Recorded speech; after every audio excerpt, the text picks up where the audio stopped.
সেদিন জামালপুর এক নেতা বলতেছে বর্তমান প্রধানমন্ত্রী 564টা মসজিদ করেছে, 564টা মডেল মসজিদ করেছে, এরপরেও কতগুলো আলেম প্রধানমন্ত্রী দেখতে পারে না। মানে আমার লক্ষ্য করে বলতেছে 564টা মসজিদ বানাচ্ছে, মডেল মসজিদ। ধরে কোন কি মসজিদ? যেই প্রধানমন্ত্রী 564টা মসজিদ করলো, অথচ আলেমরা সেই প্রধানমন্ত্রীকে দেখতে পারে না। নেতা ভাষণ দিয়ে যখন চলে গেল, আমি তখন বললাম, নেতা ভাই তুমি তো ভাষণ দিয়ে চলে যাও, তুমি তো বক্তার ওয়াজ শোনো না। বক্তারাও খুশি, এতগুলো মসজিদ বানাইছে প্রধানমন্ত্রী, কিন্তু আল্লাহ কোরআনে মসজিদ বানানোর আগে ঘোষণা করেছেন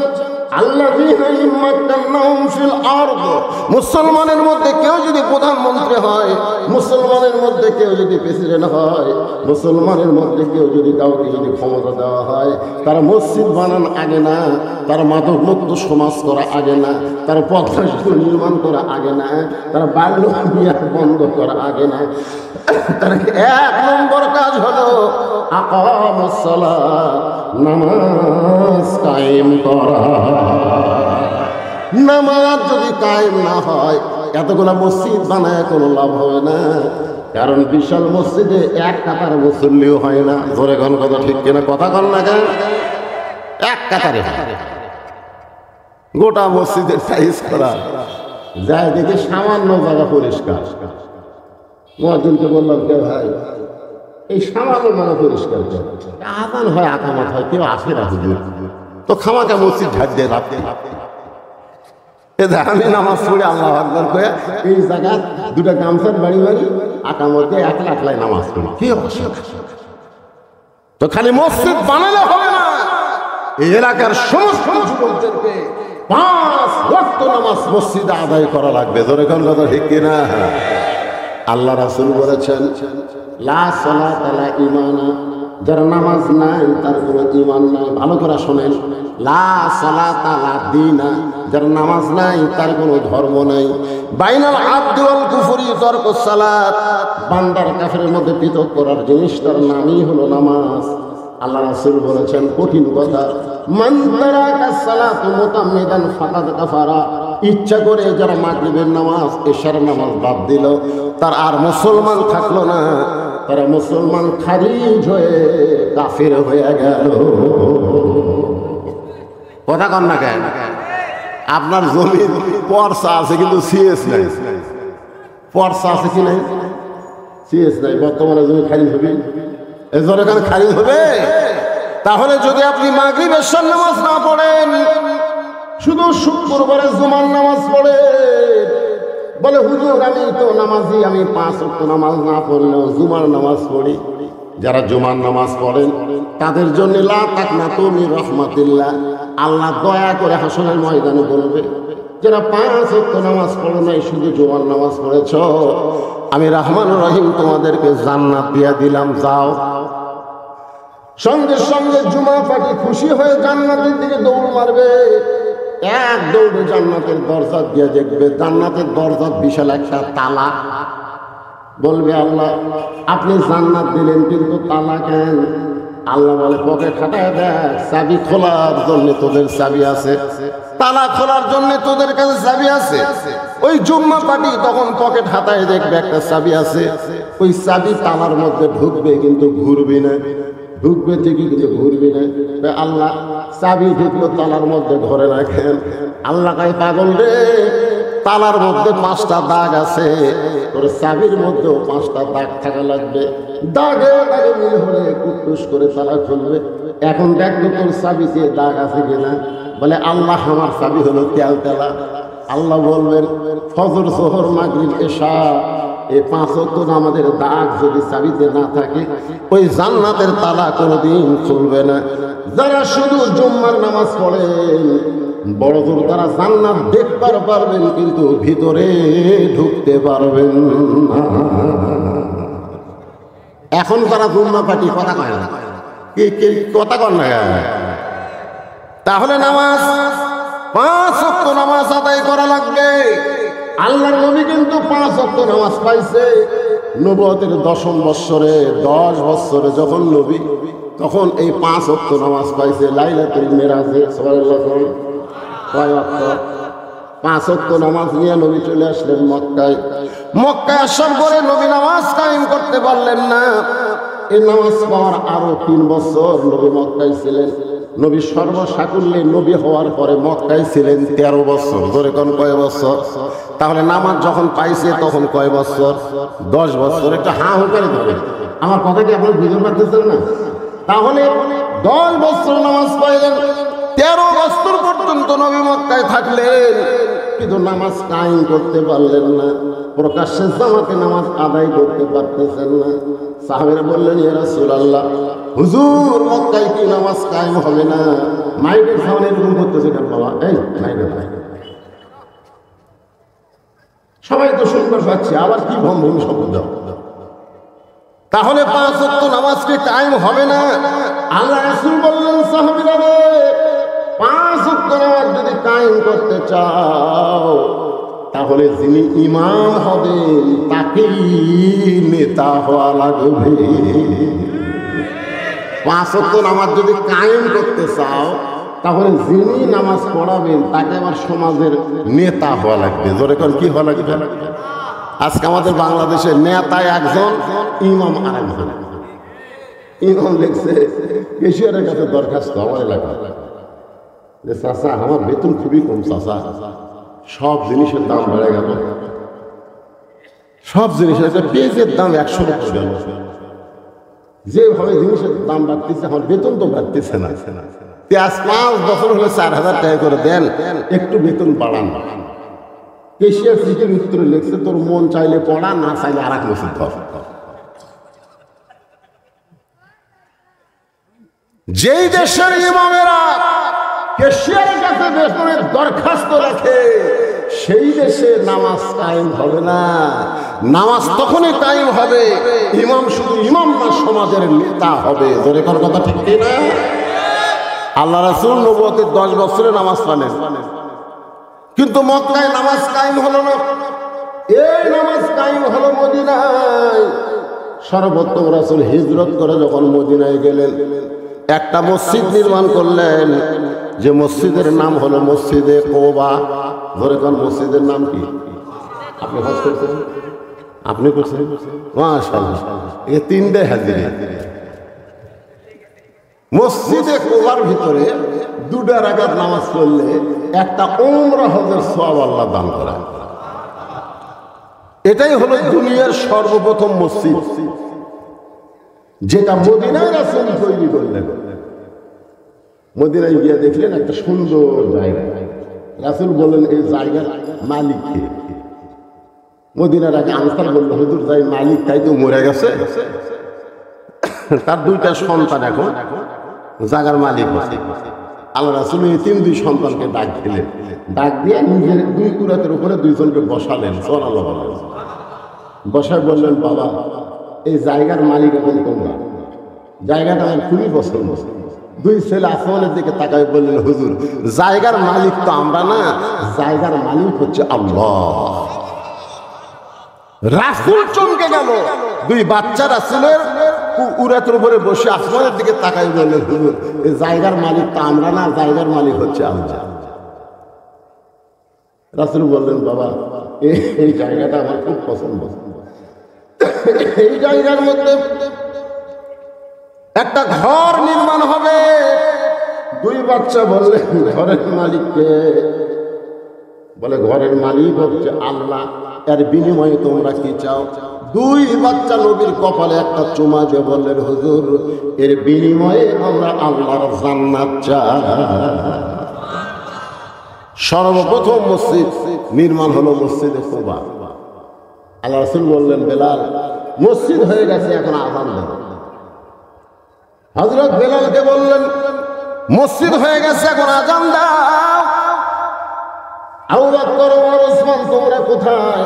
বেলালের জন্য একটা মিনার বানাও, একটা উঁচু জায়গা বানাও, সেই জায়গায় দাঁড়িয়ে হযরত বেলাল আযান দেবে।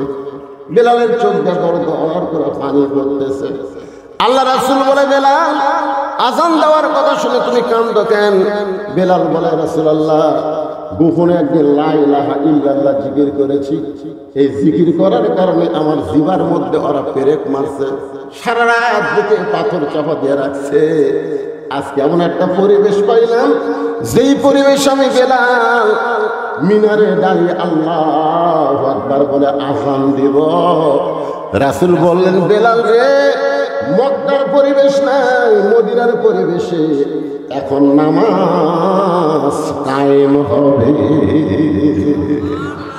আর যখনই নামাজ কায়েম হবে সঙ্গে সঙ্গে আল্লাহ বললেন, ইন্নাস সালাতা তানহা আনিল ফাহশাই ওয়াল মুনকার। একমাত্র নামাজই পারে মানুষকে যাবতীয় খারাপি থেকে বাঁচায়া দিতে। সুবহানাল্লাহ। আপনারা বলেন তো যে 6 বছরের বাচ্চাকে 7 বছরের বাচ্চাকে রোজা রাখার কথা আছে, 7 বছরের বাচ্চাকে হজ করানোর কথা আছে, 7 বছরের বাচ্চাকে যাকাত দেওয়ার কথা আছে, কিন্তু 7 বছর বয়স থেকে নামাজের তালিম দেওয়ার কথা আছে। যেরকম আছে না, 7 বছর থেকে তালিম দিবে আর 10 বছর থেকে জোর করে ঘাড় ধরে, এরকম ঘাড় ধরে মসজিদে নিয়ে দেবে। মসজিদে নিয়ে যায় নামাজ পড়াবো। তুমি যদি তোমার সন্তানকে একবার নামাজ ধরাতে পারো, ওই সন্তান কোনোদিন গাঁজা ধরবে না, ওই সন্তান কোনোদিন ফেন্সিডিল ধরবে না, ওই সন্তান কোনোদিন আর্জেন্টিনার পতাকা টাঙ্গাবে না, ওই সন্তান কোনোদিন ব্রাজিলের পতাকা টাঙ্গাবে না। যদি তুমি নামাজ ধরাবার পারো, ওই দুনিয়ার সমস্ত অন্যায় ছেড়ে দিবে। জোরে কোন কথা ঠিক কিনা? এই জন্যে 10 বছর থেকে ও যে পুচ্ছিগুলো ঘুরতেছে ঘরে ঘোরার কারণ হলো নামাজ ধরাবার পারেন না। আজকে আমাদের যুবকেরা 4G 5G মোবাইল নিয়ে ঘুরতেছে, দরজা জানলা বন্ধ করে অশ্লীল ভিডিও দেখতেছে, আর সকালবেলা গল্প করতেছে, আজকে দেখেছি ভাই। কেমনি দেখলি রে ভাই? দরজা জানলা বন্ধ করে দেখছি রে, কেউ দেখেনি। 2 কান্দের ফেরেশতাকে সালাম নুরিয়ে দেয়, কেউ দেখেছে কিনা? আমরা খুঁটি আসলো, এই 2 কান্দের 2 ফেরেশতা খুঁটি আসলো। উনি যখন দরজা জানলা বন্ধ করে দিয়ে খারাপ ছবি দেখছে, 2 ফেরেশতাকে ঘর থেকে বেড়ে গেছে। কথা কন না কেন? আসিল না শুনে, তোমার 2 কান্দে 2 মোহরি লিখিতেছেন ডায়েরি, দলিল দেখে রায় দিবে, টাকা পয়সার নাই দরবার। নামাজ কায়েম হয়ে গেল, নামাজ কায়েম হয়ে গেল মদিনায়। আল্লাহর নবী যখন আসরের নামাজ পড়াচ্ছেন, খুব খেয়াল করবেন, 5 ওয়াক্ত নামাজের মধ্যে একটা নামাজের নাম হলো আসরের নামাজ। জোরে কোন কোন নামাজ? এমন সময় আল্লাহ তাআলা ফেরেশতা জিবরাইলকে পাঠাইলেন, যাও জিবরাইল যাও, নবীর উপরে কোরআনের আয়াত নাজিল করো। নামাজ পড়া অবস্থায় নবীর উপরে আল্লাহ কোরআনের আয়াত নাজিল করলেন। নামাজ শেষ হয়ে গেলে রাসূল বললেন, সাহাবীরা তোমরা জানো আজকে নামাজের ভিতরেই আমার উপরে কোরআনের আয়াত নাজিল হয়েছে। সাহাবীরা বলে, হুজুর আমরা জানবো কেন? আপনি জানালে আমরা জানাবো। সুবহানাল্লাহ। রাসূল বললেন, যে আয়াতে কারিমা নাজিল হয়েছে এই আয়াত কি তোমরা শুনতে চাও? সাহাবীরা বললেন, হুজুর শোনার জন্য ব্যাকুল হয়ে আছি, আপনি বলেন। রাসূল বললেন, শুধু শুনলে হবে না, সামিনা ওয়া তাআনা, শুনলে কিন্তু আমল করা লাগবে। সাল্লাল্লাহু বলেন, সাল্লাল্লাহু বলেন, খালি শুনলে হবে? আচ্ছা, আল্লাহ রাসূলের উপরে আসরের নামাজের সময় যে আয়াতটা নাজিল হয়েছে এটা সাহাবীরা শুনবে। রাসূল বললেন, শুধু শুনলে হবে না, এটা ধরা লাগবে। কি করা লাগবে? ধরা লাগবে।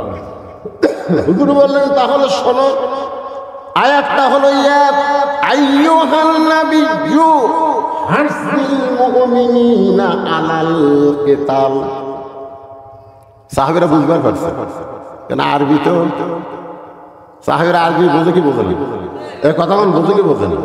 যেই বলছে ইয়া আইয়ুহান নাবিয়্যু হাসবিল মুমিনিনা আলাল কিতাল, সমস্ত সাহাবী চমকে উঠছে, সব সাহাবী চমকে উঠছে, কারণ বুঝবার পারছে এই আয়াতের বাংলা অর্থ কি। আপনারা কি বুঝবার পারছেন?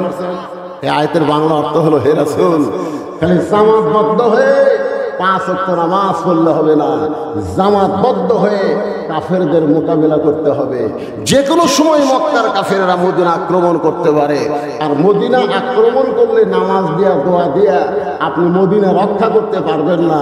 মদিনা রক্ষা করতে গেলে মক্কার কাফেরদের বিরুদ্ধে অস্ত্র ধরা লাগবে। ওরকম কি ধরা লাগবে? তখন একজন সাহাবী মাথার টুপি, মুকুট, দাড়ি, পরনের জুব্বা, সামনে কাতারে নামাজ পড়ে, ওই নবীর হাঁটুর সঙ্গে হাঁটু লাগাই বললেন, ইয়া রাসূলুল্লাহ, এটা না গন্ডগোলের আয়াত। আজকে আমাদের বাংলাদেশে এরকম লোক আছে না নাই? যেরকম আছে না নাই? কোরআনের ওয়াজ শুনবে, সারা রাত কোরআনের ওয়াজ শুনবে, কিন্তু কোরআন বিজয়ের কথা বলবি ওদের কলিজাত আগুন ধরে যাবে। যেরকম কথা ঠিক না? কারণ কোরআন থাকবে মৌলবীর কাছে, কোরআন থাকবে মসজিদে, কোরআন থাকবে মাদ্রাসায়, কোরআন সমাজের মধ্যে নিয়ে আসে। কেন রে কোরআনের কথা বললি হুজুর বানাটা কি শুরু করলো? এই টুপিওয়ালা, দাড়িওয়ালা, জুব্বাওয়ালা নবীর হাঁটুর সঙ্গে হাঁটু লাগাই বলতে যে হুজুর এটা একটা গন্ডগোলের আয়াত। কিসের আয়াত? গন্ডগোলের আয়াত। আপনারা বলেন তো, আল কোরআনের আলো সব জায়গায় জানো, এটা কি গন্ডগোলের স্লোগান? তাহলে আমার সঙ্গে সবাই বলা লাগবে, আল কোরআনের আলো। আমি কয়ে দিলাম ভাই রে, আমি কয়ে দিলাম সব জায়গায়। তারপরে ঘরে ঘরে ঘরে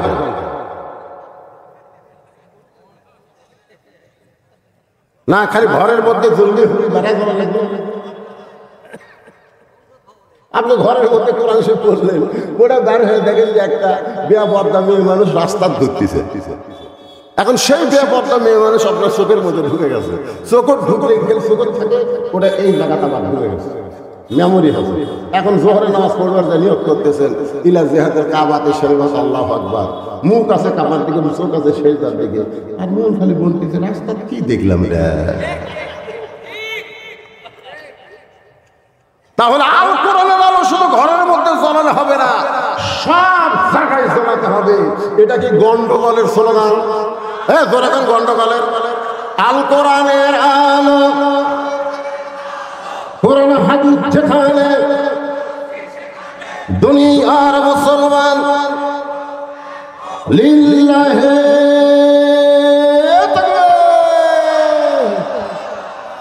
দুনিয়ার মুসলমান যে এক হয় তার প্রমাণ হলো আল্লাহ। আমি নিজের চোখে দেখছি আসরের নামাজ হুজুর নাই, যেরকম কি নাই, হুজুর নাই। 3 জন মুসল্লি ঢুকে খালি ঘড়ি দেখতেছি, ওই 3 মুসল্লি আবার 3 দল করে। ঘর কয়টা আর দল কয়টা?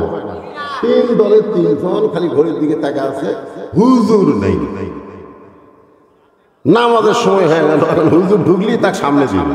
তা আমি এখন দেখে চিন্তা করলাম, আমি ঢুকলি তো আমার সামনে দিবে না, ঢুকবো না, দেখি আর কি করে। তা আমার এলাকার তো আমি চিন্তা করে দেখলাম 3 দল করে।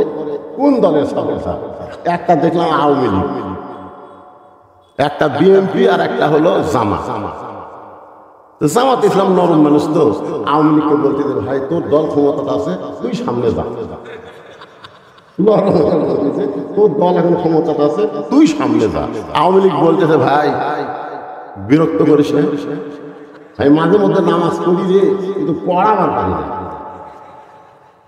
তখন জামাত ইসলাম বলতেছে ভাই বিএনপি তুই তাহলে সামনে যা। বলে পাগল হয়েছি, মাঝে মধ্যে আকামত দিবার পারি, কিন্তু নামাজ কয় রাকাত কোনটা সেটা ঠিক মতো পড়াবার পারি না। তখন বলতেছে তুইও পারিস না, উইও পারে না, তাহলে আমি যাই। তাহলে আওয়ামী লীগ বলতেছে দেরি করিস কেন ভাই, টাইম হয়ে গেল, সামনে যা। তখন বলতে যে ভাই রে কি নিয়ত করবা, কি নিয়ত করবা? তোমাদের কিন্তু বলা লাগবে একতে দায়িত্ব বেহাজাল ইমাম, আমরা এই ইমামকে অনুসরণ করতেছি। তা আমি এখন রাজাকার, তোমরা হলে আওয়ামী লীগ বিএনপি, আমাকে কি তোমরা অনুসরণ করবা? তখন আওয়ামী লীগ ছিলে বলতেছে তুই বাইরের কথা ভিতরে বলিস কেন রে? আমি আওয়ামী লীগ, তুই বিএনপি, তুই রাজাকার, এটা হলো বাইরের কথা, আর ভিতরের কথা আমরা 3 ভাই একসঙ্গে জামাত করতে চাই। এই জন্য দুনিয়ার মুসলমান এক হও, এক হও, একমাত্র কোরআনের মাহফিলে পারে। জোরে কোন কথা ঠিক কিনা? এখানে সব দলের লোক আছে, কিন্তু আল্লাহর কোরআনের কারণে আমরা দল ভুলে গিয়ে মুখ ভুলে গিয়ে আল্লাহর কোরআন থেকে তাফসীর শোনার জন্য এখানে আমরা বসে পড়েছি। একটু মনোযোগ দিয়ে শোনেন। আল্লাহ রাসূলের হাঁটুর সঙ্গে হাঁটু লাগায়া ওই টুপিওয়ালা জুব্বাওয়ালা দাড়িওয়ালা প্রথম কাতারের সাহাবী যখন বলতে যে হুজুর এটা গন্ডগোলের আয়াত, সঙ্গে সঙ্গে নবী চুপ মেরে গেলেন। এত সুন্দর নামাজি 5 ওয়াক্ত নামাজ সামনে কাতারে পড়ে, সেই লোকটা যখন বলে গন্ডগোলের আয়াত, তাহলে এটা কে? এতদিন ধরে জানতাম পাকা মুসলমান, কিন্তু এই মুহূর্তে আমি জানতে চাই এটাকে। এমন সময় আল্লাহ তাআলা জিবরাইলকে পাঠায় দিলেন। ফেরেশতা জিবরাইল বলতেছেন, ওয়ামিনান নাসি মান ইয়াকুলু আমান্না বিল্লাহি ওয়া বিল ইয়াউমিল আখিরি ওয়া মা হুম বিমুমিনিন। মানুষের মধ্যে এমন কিছু মানুষ আছে, মনোযোগ দিয়ে শোনে, এমন কিছু মানুষ আছে যারা বলে আমরা আল্লাহ বিশ্বাস করি, আখিরাতে বিশ্বাস করি, নামাজ পড়ি, রোজা করি। আল্লাহ বলতেছে এরপরও সে মুমিন না, কারণ আল্লাহর কোরআনের একটা আয়াতকে যে মানবে না সে ব্যক্তি মুমিন না, সে হলো মুনাফিক। জোরে বলেন সে কি? মুনাফিক। মসজিদ নববী তৈরি হলো, নবী মেহরাব বানালেন। মেহরাব খুব খেয়াল করবেন, মেহরাব মানে মাইক থোয়ার জায়গা না, ইমামের মেম্বার থোয়ার জায়গা মেহরাব না।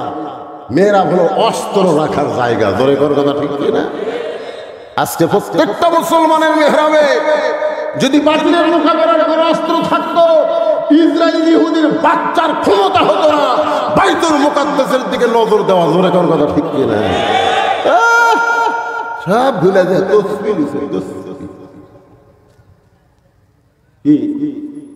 মুসলমান কোন জায়গা থেকে আইছে? বদরের যুদ্ধে নবী মাথার টুপি খুলে মাথার হেলমেট দিয়েছে। হেলমেট জুব্বা খুলে নবী সৈনিকের পোশাক পরছে, কোমরে একটা পেটি বাঁধবে, ঢিল হচ্ছে বারবার। আলীকে ডাক দেও না, আলী আমার কোমরের বেল্ট একটু টাইট করে দাও তো।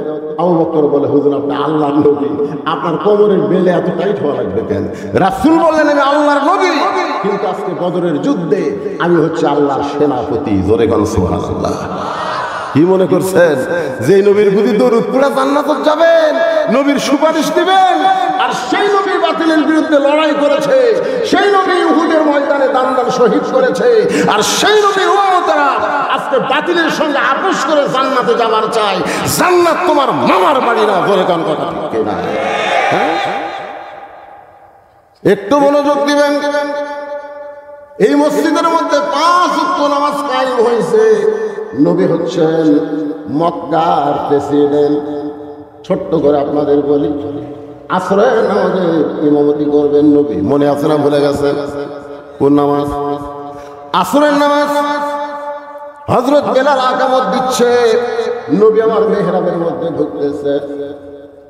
আল্লাহ রাসূল ততক্ষণ পর্যন্ত কিবলামুখী হন না যতক্ষণ পর্যন্ত সাহাবীরা কাতার সোজা না করে। কাতার সোজা যতক্ষণ না করে ততক্ষণ নবী কিবলামুখী হয় না। আমার কথা বুঝলেন? মসজিদে ঢুকলে কি সোজা করা লাগবে? কাতার সোজা করা লাগবে। এখন বলেন আপনাকে সামনে কাতারে যদি একটা চেয়ার থাকে, না না না বিরক্ত না, সামনে কাতারে একটা চেয়ার আছে, তাহলে কাতার সোজা কিভাবে করবেন? আমাকে ফতোয়া দেন তো। না অনেকে কয় হুজুর এই হুজুর চেয়ারের বিরুদ্ধে একলাই কয়। আমি একলা না, বাংলাদেশের সমস্ত আলেম চেয়ারের বিরুদ্ধে ফতোয়া দিছে। যখন কথা ঠিক কিনা? ইউটিউবে যান, যাই লগ ইন করেন যে চেয়ারে বসে নামাজ হবে কিনা।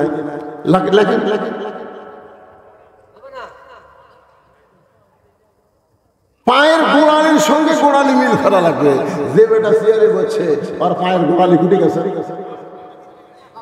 আমাকে একজন বলতেন চেয়ারে কি নামাজ হবে না? হবে হবে, চেয়ারে নামাজ হবে, বাড়িতে হবে।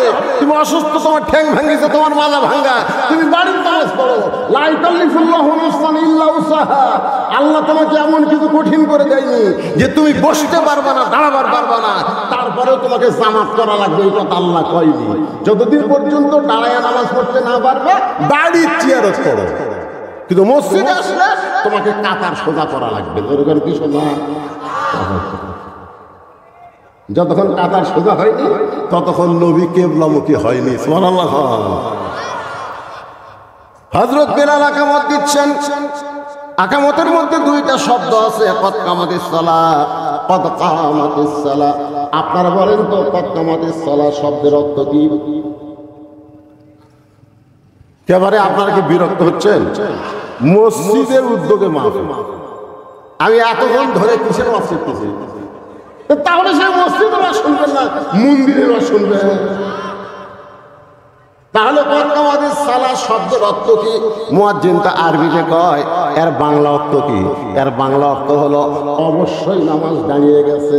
কদ মানে কি? অবশ্যই। কামা মানে কি? খাড়া হওয়া। সালাত মানে কি? নামাজ। অবশ্যই নামাজ দাঁড়িয়ে গেছে। কদ কামাতিস সালাহ শোনার পরে আর বসে থাকা যাবে না। নামাজের যে কয়টা ফরজ তার মধ্যে একটা ফরজ হলো দাঁড়িয়ে নামাজ পড়া। ধরে কোন ঠিক কিনা? কিন্তু আল্লাহর নবী তাকায় দেখে সামনে কাতারে একজন সাহাবী বসে আছে। কদ কামাতিস সালাহ শোনার পরে ওই সাহাবী দাঁড়াবার পারতেছে না, বসে আছে। নবী বললেন, এই সাহাবী, বেলাল আকামত দিয়ে কদ কামাতিস সালাহ বলছে, এরপরেও তুমি বসে আছো, তুমি কেন দাঁড়াও না? তুমি কেন দাঁড়াও না? আল্লাহ কোরআনে বলেছেন, এই যে কোরআন শরীফ দেখেন, এই কোরআনের মধ্যে আল্লাহ কোট করে বলেছেন, কুমু লিল্লাহি কানিতিন। তোমাকে অবশ্যই আনুগত্য নিয়ে আল্লাহর জন্য দাঁড়াতে হবে। এই হুকুমটার রাসূল বললেন, কুম মানে কি? দাঁড়াও। লিল্লাহি আল্লাহর জন্য, কানিতিন আনুগত্য নিয়ে দাঁড়াও। সিনা টান করে দাঁড়াও না। নামাজ যখন দাঁড়াবা এরকম নিয়ত করার পরে তুমি যখন হাত বাঁধবা মনে করবা তোমার চাইতে বড় আসামি এই দুনিয়াতে আর কেউ না। ঠিক কিনা গো? এইভাবে হাত বাঁধবা।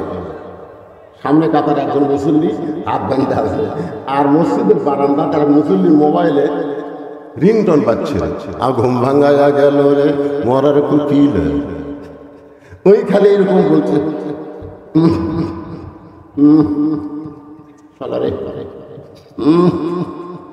যতক্ষণ আর মোবাইলের রিংটন পাচ্ছে প্রত্যেকবারই কথা শালারে, মানে মুখ ফসকা ব্যস্ত। নামাজ শেষ হলে বললাম, কে ভাই বারান্দাত মোবাইলের রিংটন বাজলো, আপনি সামনে কাতারে ও শালারে। হাতটা বান্দা না থাকলে আর চাপা হয়ে গেল, হাত বান্দা থেকে আমি লড়বার পারতেছি না। তার মানে কি বোঝা গেল? হাত বান্দা এটা সরকারের কোনো হ্যান্ডকাপ না, এটা আল্লাহর নামাজের হ্যান্ডকাপ। ধরে কোন কথা ঠিক কিনা? কথা যখন রুকুতে গেলাম সুবহান রাব্বিল আযীম, সেজদা দিলেন সুবহান রাব্বিল আলা।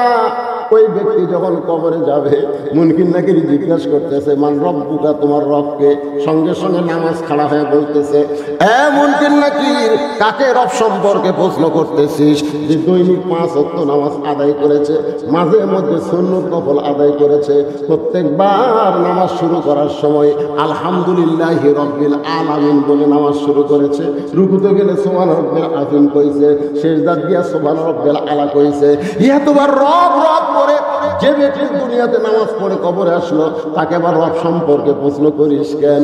ফেরেশতা বলে, আল্লাহ তোমার বান্দাকে মান রব্বুকা প্রশ্ন করার সাথে সাথেই নামাজ যে ক্যাপা খেপলো, আমরা এখন করব কি? আল্লাহ বলে, ফেরেশতা তোমরা সাক্ষী থাকো, যে ব্যক্তি নামাজ আদায় করে কবরে আইছে রবের উত্তর তার হয়ে গেছে।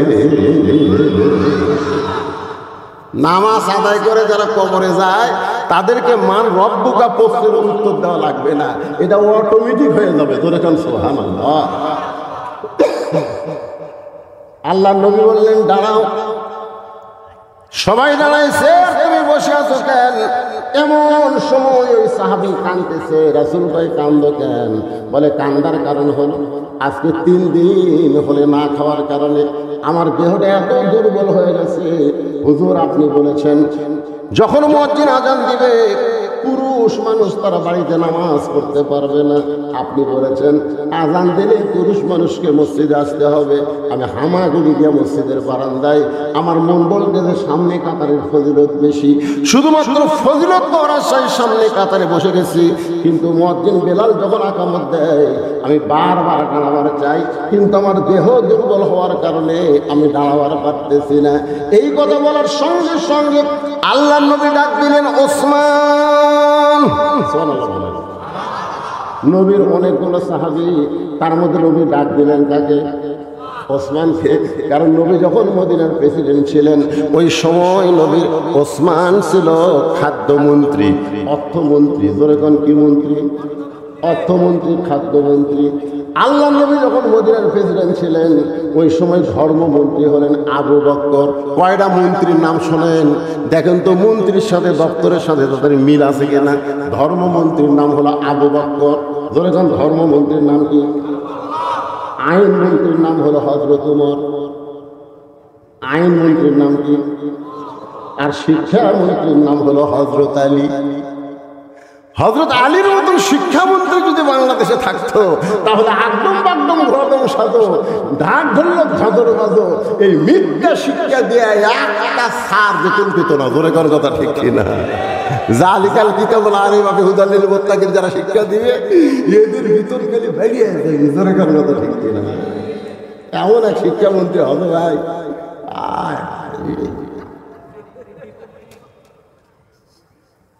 রে 90% মুসলমানের দেশে কোরআনের মাদ্রাসা ভিক্ষা করা লাগবে কে রে?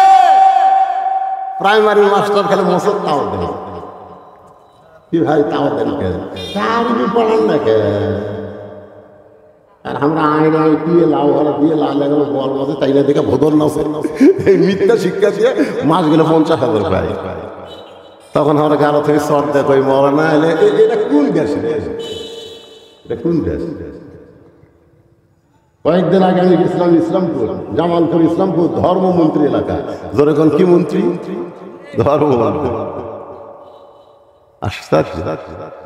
খালি মন্ত্রিত্ব দিলে হবে না, ধর্মের সাথে তার সম্পর্ক থাকা লাগবে। ধরে কোন কথা ঠিক না? আল্লাহ রাসূল বললেন সাহাবীরা আমার ধর্মমন্ত্রী আবু বকরকে তোমরা চিনো? সাহাবের বললেন হুজুর চিনবো না কেন? সে হলো আপনার 1 নম্বর সাহাবী। রাসূল বললেন খালি এই চিনলে হবে না, আজকে জোহরের সময় স্বয়ং আল্লাহ তাআলা আমার আবু বকরকে সালাম দিয়েছে। সুবহানাল্লাহ। স্বয়ং আল্লাহ তাআলা আবু বকরকে সালাম দিয়েছে। নবী সঙ্গে বলে জিবরাইল আমার আবু বকরের মধ্যে এমন কি গুণ আছে যে গুণের কারণে আল্লাহ সালাম দিল?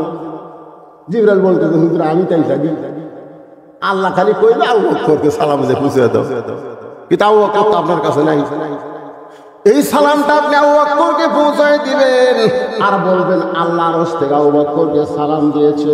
নবী সঙ্গীকে বলে জিবরাইল আমার আবু বকর এমন কি আমল করে যে আমল করার কারণে আল্লাহ সালাম দেয়?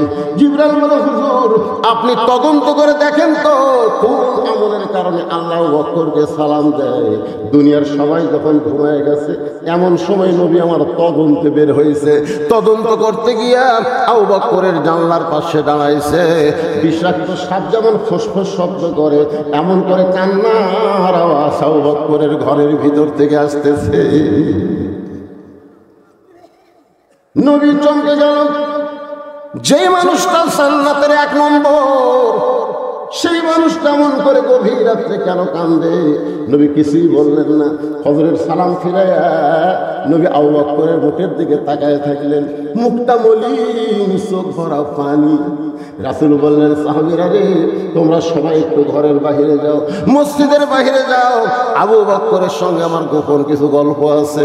সবাই যখন চলে গেল নবী ডাক দিল আবু বকর এমন কি আমল করো বাবা যে আমল করার কারণে আরশের আল্লাহ তোমারে সালাম দেয়? গাছের গোড়া কাটলে গাছটা যেমন ঠাস করে পড়ে যায় আবু বকর তেমনি পড়ে গেলেন মসজিদ নববীর মাঝে। রাসূল কবরে চুমা দিল আবু বকর এই খবর শুনে তুমি খুশি না হয়ে কান্দো কেন?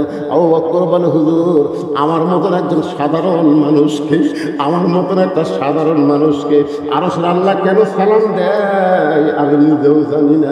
রাসূল বলে আবু বকর আমিও জানতাম না, জিবরাইলও জানতো না, কিন্তু তদন্ত করে দেখেছি দুনিয়ার সবাই যখন ঘুমায় তখন তুমি এমন করে কান্দো কেন? আবু বকর বলে, রাসূলুল্লাহ, আমার বড় ভয় হাসরের ময়দানে আল্লাহ যদি সবাইকে জান্নাত দেয় আর যদি বলে একটা ব্যক্তি জাহান্নামে যাবে, আমার মনে হয় সেই একটা ব্যক্তি যদি আবু বকর হয়। রাসূল বলে, আবু বকর, যার কলিজায় যত আল্লাহর ভয় তার জন্য আরশের আল্লাহর সালাম হয়। লিল্লাহি আইনমন্ত্রীকে কেমন আইনমন্ত্রী? এই কেমন আমার বাংলাদেশের আইনমন্ত্রী নাই, কতক্ষণ আসে না? আর ওর আইনমন্ত্রী যে উমর সম্পর্কে রাসূল বলেছে, আমার পরে কেউ যদি নবী হতো লাউ কানা উমর, জোরে গান সুবহানাল্লাহ।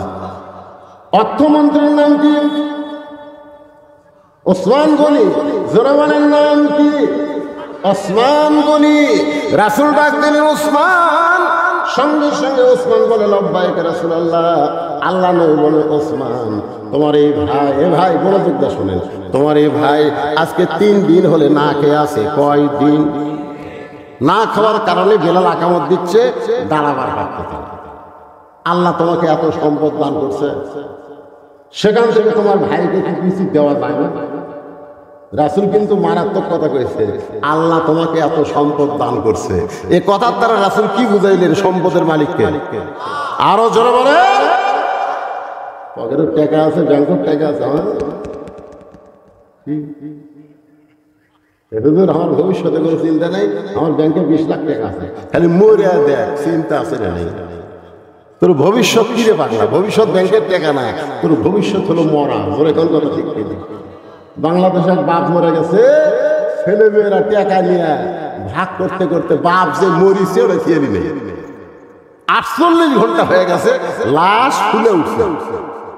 পাশের লোকেরা চিন্তা করে, এই বাড়ির মুরব্বী মরে গেল, তার দাফন কখন হবে, জানাজা কখন হবে, কোনো ঘোষণাই তো হবে না। ওরা বাড়ির মধ্যে ঢুকে দেখে ওরা কে কোন ব্যাংকের টাকা নিবি, কে কোন বাসা নিবি, এই যে গন্ডগোল লাগছে। মশারির মধ্যে টাকা দেখে লাশ ফুলে পেট ফুলে উঠছে। তখন আশেপাশের লোকেরা পবিত্র করে পরিষ্কার করে ওকে কাপড় পরা জানাজা করে কবর দিছে, তাও বাচ্চা কাচ্চার হুঁশ হয়নি। আর ভবিষ্যৎ হলো টাকা যারা জমা করে থাকবে তাদের ভবিষ্যৎ হলো সন্তানের মধ্যে গন্ডগোল লাগাই দিয়ে যাওয়া। তোর এখন কথা ঠিক কথা কর না গায়ে। টাকার মালিককে, হ্যাঁ, রাসূল বলল, ওসমান, আল্লাহ তোমাকে এত সম্পদের মালিক বানায় দিস, তোমার এই ভাই 3টা দিন হলে না খেয়ে আছে, তোমার ভাইকে তুমি কি কিছুই দিবার পারবা না?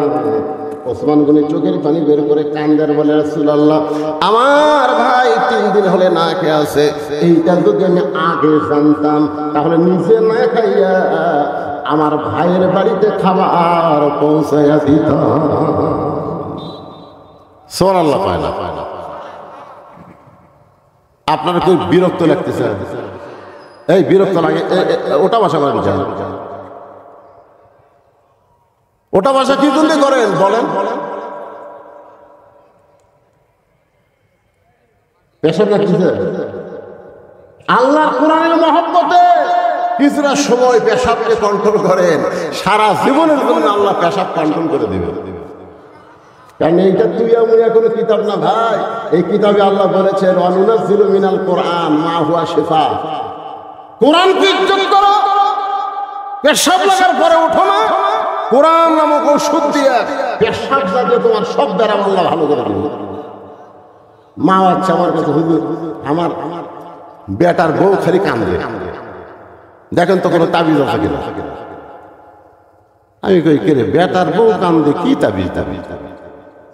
আমি বলে, আপনার ছেলে আমার কাছে পাঠিয়ে দিবে। তোর ছেলে আমার কাছে আসলে, এই তোর বেটা, তোর বউ বলে কান্দে, তোর মা আমার কাছে তাবিজ চাই। হুজুর আমি তো ঠিক মতো পারি না। পারিস না, শালা বিয়ে করতে গেলে। আজকে যারা পেশাব কন্ট্রোল করতে পারে না, কোরআনের মাহফিল থেকে একাধারে উঠে বসে আবার যায় আবার আসে, এর যে বউগুলা ওভার ডিউটি পাইবি। জোরে কোন কথা ঠিক না? মরদ গুলো সব মরদ। সরকার দিতে 22 বছর বয়সের পর বিয়ে করো, তার বউ থাকবি না, কারণ 22-এর আগে আমি সব শেষ করছি। এই যে রাস্তা ঘোরাঘুরি করতেছে, আর মরদ হলে রাস্তা ঘুরবি, খালি মিস কল মারতেছে, মিস কল মারা লাভ কি রে? সারা জীবন বসে তুমি ছড়া আমার একরা মনে বছর গেল, তুমি আমার জীবন বিয়ে করে যে ঘর থাকছে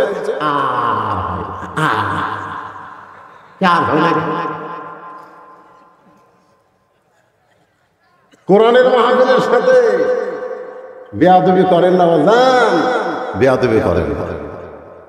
এটা এমন একটা কিতাব যে কোরআন সম্পর্কে আল্লাহ নিজেই বললেন, ওয়ানুনাজ্জিলু মিনাল কুরআনি মা হুয়া শিফাউ ওয়া রাহমাতুল লিল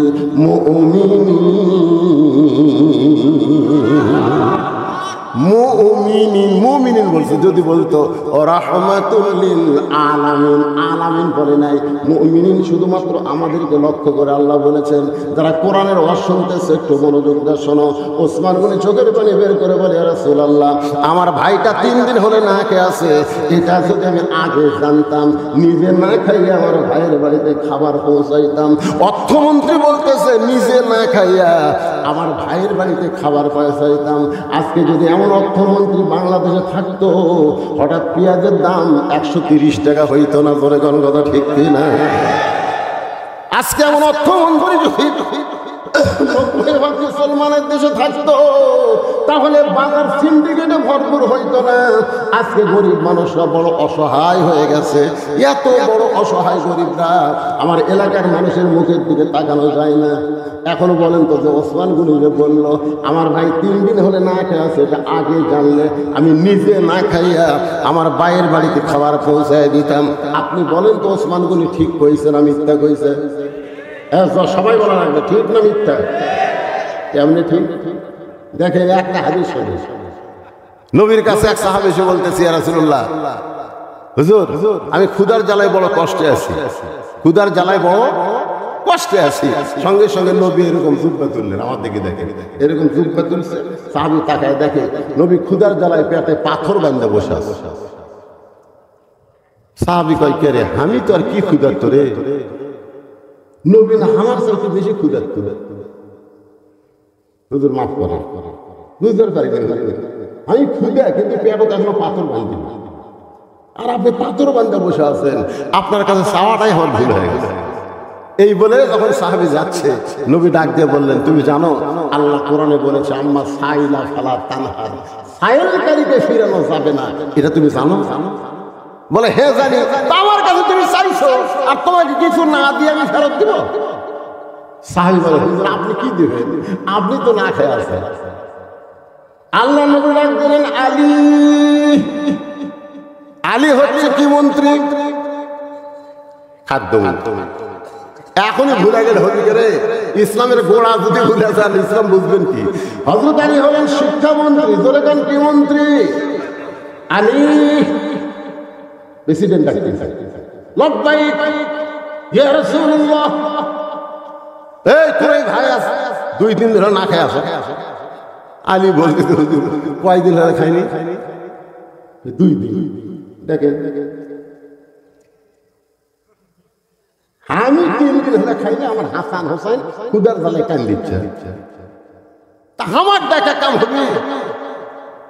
রাসূল কয়, পাগলা তো দেওয়ার জন্য ডাকিনি রে, তুই যে শিক্ষামন্ত্রী, এই জন্য তোকে অর্থমন্ত্রীর কাছে একটা চিঠি লেখার জন্য ডাকছি।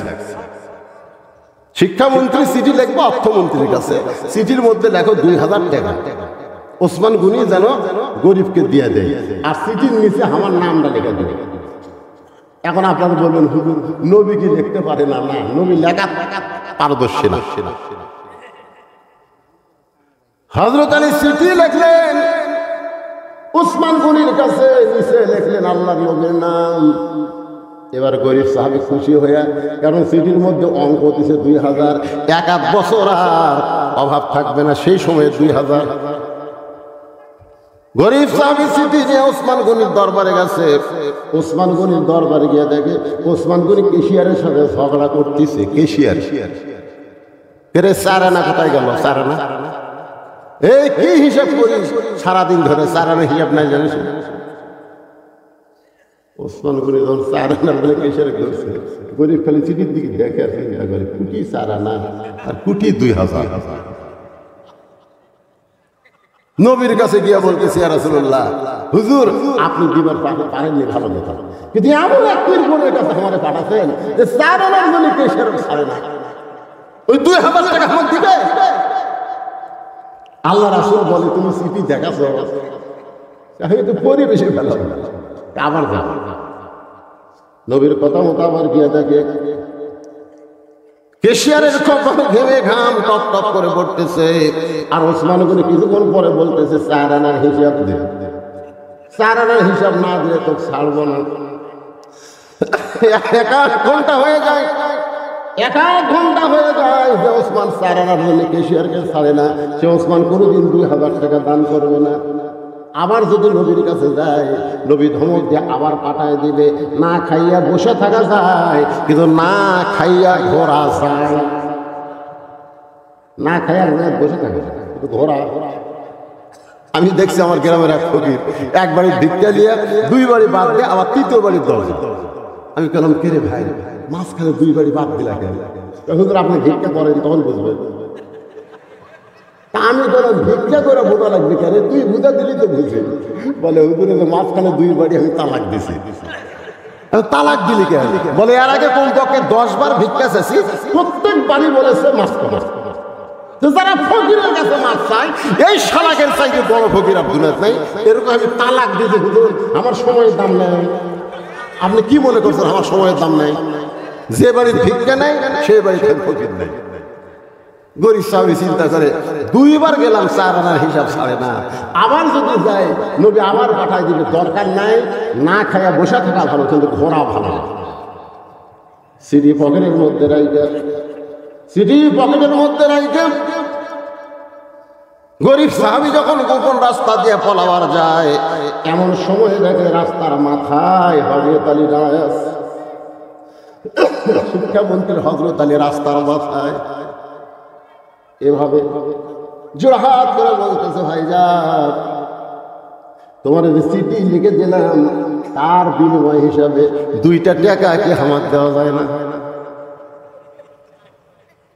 তোমার কাছে ভিক্ষা চাচ্ছি না, দান চাচ্ছি না, আমি শিক্ষামন্ত্রী হয়ে যে তোমার চিঠি লিখে দিলাম, এর বিনিময়ে 2টা দিরহাম আমাকে দিবা না? আমার হাসান হোসাইন বড় না খেয়ে কাঁদতেছে, ভাই রে 2টা টাকা দাও। এই 2 টাকার বিনিময়ে হাসান হোসাইনকে আমি একটু খাওয়াবার চাই। গরিব কান্দে। আলী বলে কান্দে কেন? বলে আপনি শিক্ষামন্ত্রী হয়ে আপনার সন্তানরা না খেয়ে আছে, কিন্তু আপনি দেখেন এই চিঠিখানা আমার পকেটের মধ্যে, এখন পর্যন্ত এই চিঠি ওসমানের কাছে আমি দিবার পারি নাই। আলী বলতেছে কারণ কি? বলে 2 বার গেছি, কেশিয়ারের সঙ্গে ঝগড়া করতেছে চারানার হিসাব। যেই বেটা চারানার হিসাব ছাড়ে না, সেই বেটা কোনোদিন গরিবকে 2000 টাকা দেবে না। আলী ধমক দিয়ে বলে পাগল, এই চিঠি আল্লাহ রাসূল লিখেছে, আলী লিখেছে তা কিন্তু না। কারণ নবী যা কিছু করে নিজেই করে না, নবী করে আমার আল্লাহর ইশারা। মায়ান্তিকু পড়েন, মায়ান্তিকু আনিল হাওয়া ইন হুয়া ইল্লা ওয়াহুন ইউহা। যা আবার যা। হযরত আলীর ধমকে গেছে, যা দেখে ওসমান গনি আর কেশিয়ার 2 জন আল্লাহর শুকরিয়া আদায় করতেছে। আলহামদুলিল্লাহ, আলহামদুলিল্লাহ, চারানার হিসাব মিলে গেছে। জোরে কান সুবহানাল্লাহ। আপনাদের মনে হচ্ছে হুজুর চারানা কোনো পয়সা হলো? চারানাও গরিবদের ধনীদের কাছে পয়সা। তুমি যদি হিসাব না করো, যাকাত দাও, তোমার একটা জাকাত আল্লাহর দরবারে আদায় হবে না। তোর এখন কথা ঠিক কি না? তাই তাই তাই তাই হিসাব করবে। যেই মাত্র গরিব চিঠিখানা ওসমানের দরবারে দেয়, ওসমান চিঠিখানা পড়ে একটা চুমা খাইছে। চুমা খাওয়ার পরে বলতে ভাইজান এই সিডি কে পাঠাইছে? গরিব সাহাবী বলে নিচের দিকে তাকায় দেখেন আল্লাহর নবীর নাম লেখা আছে, আল্লাহর নবী এই সিডি পাঠাইছে। সঙ্গে সঙ্গে ওসমান গনি চিঠিতে একটা চুমা দিয়ে বলে ভাইজান এই সিডি কে পাঠাইছে? গরিব পাইকার আল্লাহর নবী এই সিডি পাঠাইছে। সঙ্গে সঙ্গে ওসমান গনি চিঠিতে একটা চুমা দিয়ে বলে ভাইজান এই সিডি কে পাঠাইছে? গরিব মনে মনে কয় তুই সারার জন্য কেশিয়ার ছাড়িস না, সিটির মধ্যে 2000 টাকার অঙ্ক থেকে তোর মাথা পাগলা হয়ে গেছে। এই সিটি আল্লাহর নবী পাঠাইছে। সঙ্গে সঙ্গে ওসমান গনি চিঠিতে একটা চুমা দিয়ে বলে ভাইজান এই সিটি কে পাঠাইছে? গরিব চিল্লাই বলে তোর টাকার আমার দরকার নাই। তিনবার নবীর নাম বললাম, এরপরেও যখন জানতে চাস কে পাঠাইছে তোর টাকার আমার দরকার নাই। রাগ করে নবীর কাছে গিয়ে বলে রাসূলুল্লাহ আপনি দিবার পারবেন না ঠিক আছে, কিন্তু এমন কৃপণ ওসমানের কাছে আমারে কেন পাঠাইছেন? তিনবার আপনার নাম বললাম, আপনি চিঠি পাঠাইছেন, কিন্তু আমার কাছে খালি শুনবার চাই চিঠি কে পাঠাইছে, আর নাম বলি নাই হুজুর। রাগ করে আপনার কাছে নালিশ দিলাম। নবী চোখের পানি বের করে বলে আমার অর্থমন্ত্রী তো এমন হওয়ার কথা না। আমার অর্থমন্ত্রী কি বাংলাদেশের টাকা বিদেশে পাচার করলো নাকি? অর্থমন্ত্রী কেন এমন করে ফেরত দিল? আমার অর্থমন্ত্রী এমন হওয়ার কথা না। এই কথা নবী যখন চিন্তা করে এমন সময় দরজায় তাকায় দেখে অর্থমন্ত্রী ওসমান 1 বস্তা টাকা মাথায় নিয়ে দাঁড়ায় আছে। নবী বলে বাবা ওসমান তোমার ভাইকে 2000 টাকা দান করার কথা বলেছি, কিন্তু 2000 টাকা না দিয়ে 1 বস্তা টাকা কেন নিয়েছে? ওসমান গনি কান্দে বলে রাসূলুল্লাহ প্রথম চিঠি পাওয়ার কারণে আমার ভাইকে আমি 2000 টাকা দেওয়া নিয়ত করেছি, আর বারবার নিয়ত করেছি যতবার আপনার পবিত্র নাম বলবে প্রত্যেকবার 2000 করে টাকা পাঠিয়ে দিব। এ পর্যন্ত 3বার আপনার নাম বলেছে, এই 3বার নাম বলার কারণে 6000 আর চিঠির কারণে 2000, এই 8000 টাকার বস্তা আপনার হাতে দিলাম। আপনার পবিত্র হাত দিয়া আমার গরিব ভাইকে দিয়ে দেয়। সাহাবী কান্দে, নবী কান্দে। আল্লাহ ওসমানকে কি দিব? আল্লাহ বলে কোনো কিছুই দেওয়া লাগবে না, জ্ঞানী ডিগ্রি দিয়া ওসমানকে আপনার অর্থমন্ত্রীর দায়িত্ব দিয়া দেন। জোরে কন্যা সুবহানাল্লাহ। সেই ওসমানকে নবী বলতেছে ওসমান আল্লাহ তোমাকে এত সম্পদ দান করেছে, তোমার গরিব ভাইটা না খেয়ে বসে আছে, তুমি কি তাকে খাবার দিবার পারো না? ওসমান গনি চোখের পানি বের করে বলে হুজুর আমার ভাই 3 দিন হলে না খেয়ে আছে, এটা যদি আমি আগে জানতাম নিজে না খাইয়া আমার ভাইয়ের বাড়িতে খাবার পৌঁছাইতাম। সঙ্গে সঙ্গে নবী মুস্কি হাসিয়া বললেন রে গরিব সাহাবী আজকের মতো তুমি বসে বসে নামাজ পড়ো, নামাজ শেষ হয়ে গেলে তুমি ওসমানের কাছে যাবে, ওসমান এমন দেওয়া দিবে তোমার আর কোনোদিন না খেয়া থাকা লাগবে না। সুবহানাল্লাহ। আল্লাহ ওসমানকে দিয়া আল্লাহ গেছে খালি হইয়া, আল্লাহ ধন ওসমানে দিয়া আল্লাহ গেছে খালি হইয়া, কেউ কোনদিন ফিরবে না রে ওসমানেরই দরবারে। যদি এই কথা কয় সওয়াব হবে না পাপ হবে? আরো জনগণ কি হবে? নবী বলতেছেন নামাজ শেষ হলে ওসমানের কাছে যাও, ওসমান এমন দেওয়া দিবে তোমার আর না খেয়ে থাকা লাগবে না। ওই দুর্বল সাহাবী ছোট বাচ্চার মতন কান্দে। রাসূল বলে কান্দো কেন? নামাজ শেষ হলে ওসমানের কাছে যাবে, কান্দো কেন? বলে ইয়া রাসূলুল্লাহ এখন পর্যন্ত আমার ঈমান বলতেছে ইন্না সলাতি, পড়েন ইন্না সলাতি ওয়া নুসুকি ওয়া মাহইয়ায়া ওয়া মামাতি লিল্লাহি রাব্বিল আলামিন। দুর্বল সাহাবী বলতেছে হুজুর এখন পর্যন্ত আমার ঈমান বলতেছে ইয়্যাকা না'বুদু ওয়া ইয়্যাকা নাস্তাইন, আমি যার ইবাদত করি তিনি আমাকে সাহায্য করবে। এখন পর্যন্ত আমার ইমান বলতেছে যারা নামাজ পড়ি তিনি আমাকে সাহায্য করবে। যতক্ষণ পর্যন্ত আমার ইমান বলবে যারা নামাজ পড়ি তিনি আমাকে সাহায্য করবে, ততক্ষণ পর্যন্ত না খাইয়া খাইয়া মরে যাব, কিন্তু আমি ওসমানের দরজায় যাব না। লিল্লাহে তাকবীর। আপনারা বলেন তো এই যে দুর্বল সাহাবীর এই ঈমান পাকা করেছে কোন ইবাদত? কথা কয় না, কোন ইবাদত? নামাজ। এখন পর্যন্ত ইয়াকা নাবুদু ওয়া ইয়াকা নাস্তাইন কার ইবাদত করি?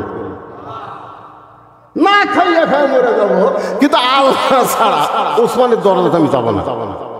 সঙ্গে সঙ্গে নবী জোরহাট করে বললেন আজকে আসরের নামাজ দেরিতে হবে, আজকে আসরের নামাজ দেরিতে হবে।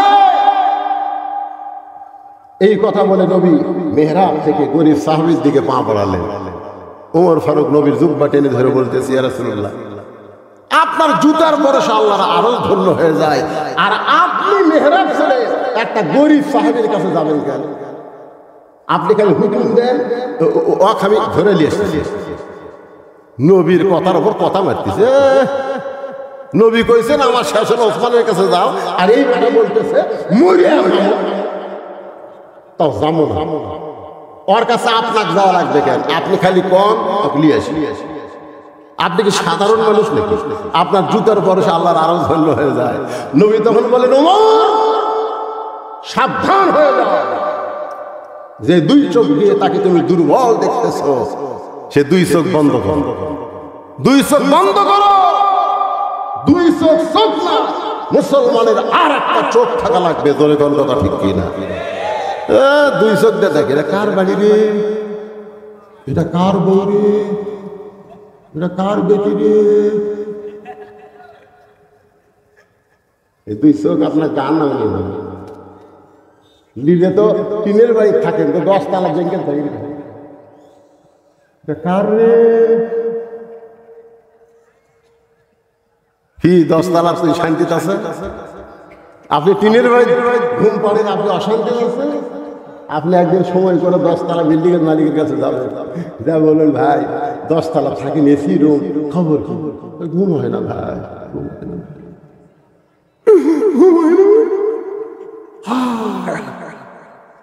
ঘুম হয় না কেন? বেটি একটা হেনালার সাথে প্রেম করতেছে, বেটা আমার হিরোইন খাইবে, আমার বউ মাঝে মধ্যে আমার ডিউটি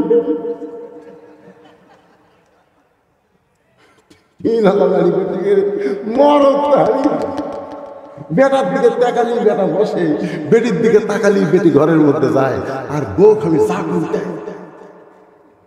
আর 10 তলা থেকে লাগবে না, 3 তলা ঘরের মধ্যে। আগে গেটের চাবি লাগাচ্ছে, শোনেন, গেটের চাবি লেগে টানতেছে, জাপানি তালা ঠিক মতো লাগছে কিনা। আবার দেয় 3 তলা ঘর, আবার শীতকালি দিয়ে, তারপরে ঘুমের বড়ি খেয়ে ঘুম আসবে। আল্লাহুম্মা বিসমিকা বলতি ও বত্তালা ইন্দু বিড়াল 20 তলা ইন্দু ধরা ধরে লাভ মারছে, যেই লাভ বউটা কি হয়েছে, এ চোরাইছে রে, চোরাইছে নিচে তাকে দেখে বিলে ইন্দুর খাচ্ছে। হায় রে, ঘুম নাই রে, মন খারাপ করে গেটের কাছে যায়, দেখে এক ভুটভুটি আল্লাহ তেল ফুরে গেছে। ওই ধনী মানুষের গেটে ওই ভুটভুটি থুয়া কয়েল টয়েল কিছু নেই,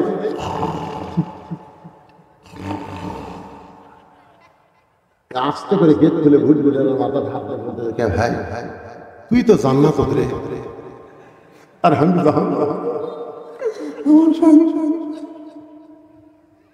ঘাল কাট করে কি দেখতে, কি দেখ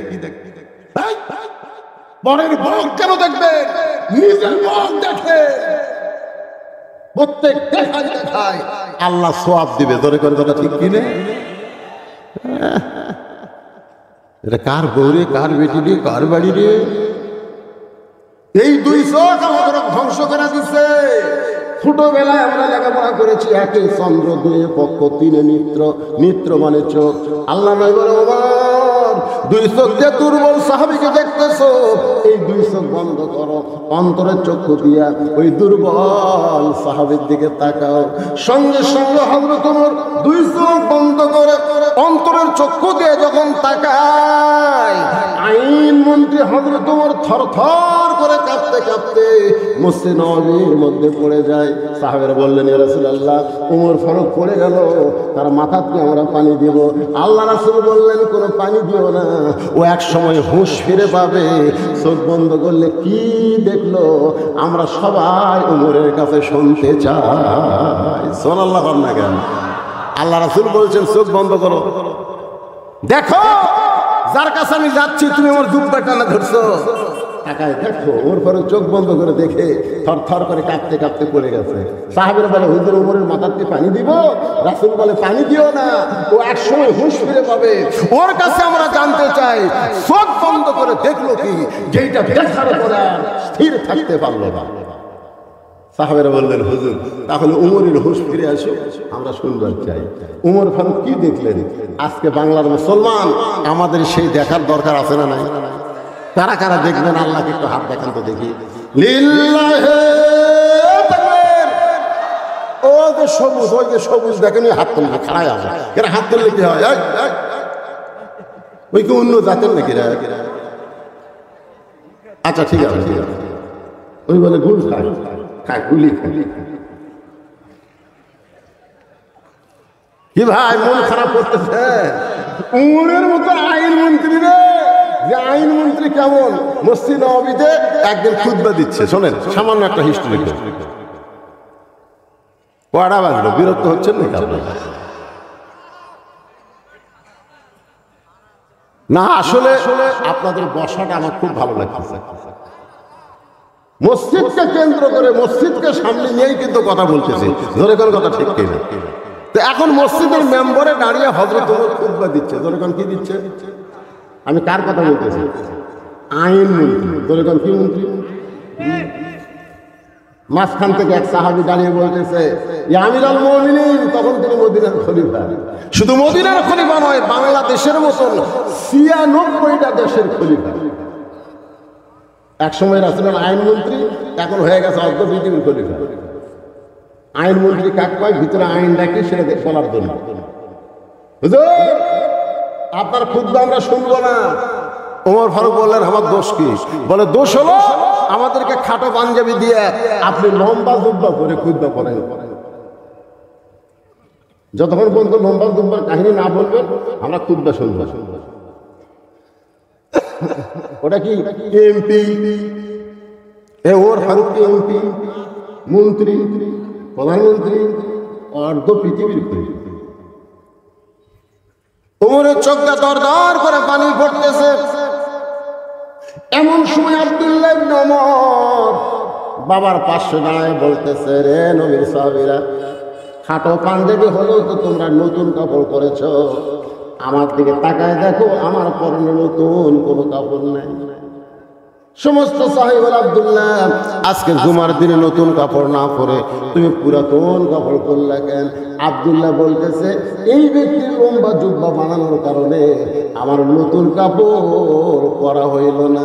আমার কাপড়টা আমার বাবাকে গভীর রাত্রে দান করেছি, বাবা তার কাপড় আমার কাপড় একত্র করে আজকে লম্বা জুব্বা পরে খুতবা দেয়। এখন বলো বাবার খুতবা শোনা যাবে কিনা? সমস্ত মুসলমান চিল্লায় বলে, আল্লাহর কোরআন দিয়ে যখন রাষ্ট্র চলবে, কোরআনের যখন বিজয় হবে, তখন এমন নেতাই মুসলমান দেখতে পাবে। সে হযরত ওমর থর থর করে কাঁপতে কাঁপতে পড়ে গেছে। সাহাবীরা বললেন, ইয়া রাসূলুল্লাহ, ওমরের মাথাতে আমরা পানি দিয়ে হুঁশ ফিরাবো। রাসূল বললেন, পানি দিও না, ও এক সময় হুঁশ ফিরে পাবে। কি দেখে পড়ে গেল ওমর, আমাদের সবাইকে জানতে হবে। যেটা দেখার সঙ্গে সঙ্গে তুমি কাঁপতে কাঁপতে পড়ে গেলে। সুবহানাল্লাহ। কি দেখলাম ওমর? মায়েরা, আপনাদের ওয়াজ বেশি না, মা তাহলে পর্দার মধ্যে থাকবে।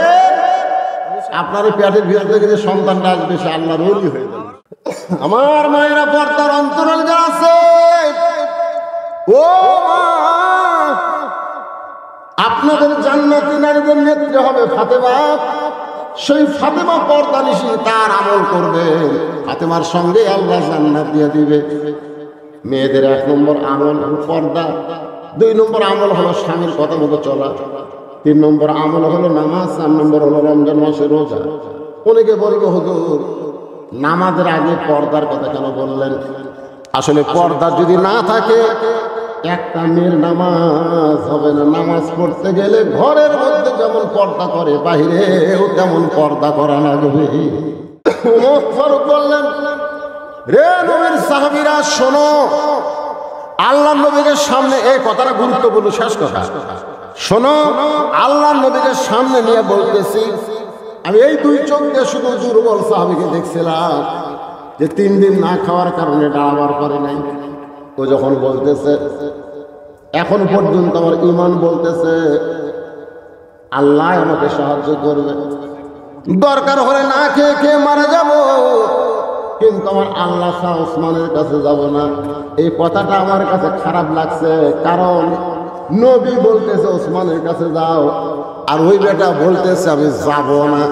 তাহলে নবীর কথার সাথে সাহাবীর কথার মিল করলো না। কথাটা কি বুঝলেন? এই জন্য আমি উমর গরম হয়ে গেছি। কিন্তু চোখ বন্ধ করে তাকায় দেখি ওই দুর্বল সাহাবীর কলিজার ঈমান এত পাওয়ার, এত পাওয়ার, ঈমানের এত পাওয়ার, যেমন ফিলিস্তিনের মুসলমানের ঈমানের পাওয়ার কম না বেশি? জোরে খান।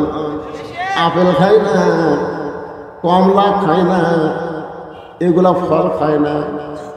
এখন আল্লাহ তাআলা ফিলিস্তিনকে বিজয় দিবে, দেখবেন অল্প দিনের মধ্যে দেখা যাবে ইসরায়েল ন্যাজ দুটা ফিলিস্তিন থেকে পালায় যাবে। আপনারা আজকের খবর দেখছেন, আমেরিকা পর্যন্ত আশ্চর্য হয়ে গেছে এই হামাসরা কোন দিক দিয়ে এসে ফট করে ফটি করে, মানে কোন দিক দিয়ে ঢোকে তারা বুঝবারই পারে না। আল্লাহর মার দুনার বার ওরে কেরামত, জনগণ ঠিক মার খাবুরে, তবে মুসলমানের রক্ত যাবে।